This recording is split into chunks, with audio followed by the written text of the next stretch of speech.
বন্ধুরা, দেখতে পাচ্ছিস কার্টুনের সুতা সংগ্রহ করা আছে। তো এখন এগুলাকে মেশিনে নিয়ে যেতে হবে। তো এখানে পার পিস 2500 সুতা সংগ্রহ করা হয়েছে। এখন এখান থেকে 2500 মাথায় একসাথে ধরে 2500 নিরিলের মাধ্যমে নেওয়া হবে।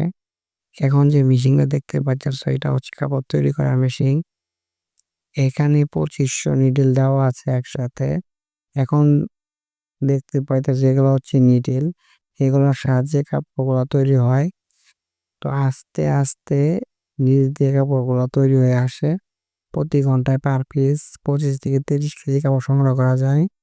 তো এগুলাকে সংগ্রহ করার পরে কাপড়গুলাকে রোল বাই রোল করে রেখে দিতে হয়। এগুলাকে বলা হয় ঘিরে কাপড়। তো দ্বিতীয় পার্ট দেখার জন্য অবশ্যই চ্যানেলটি সাবস্ক্রাইব করে পাশে থাকো। শীঘ্রই আস্তে আস্তে দ্বিতীয় পার্ট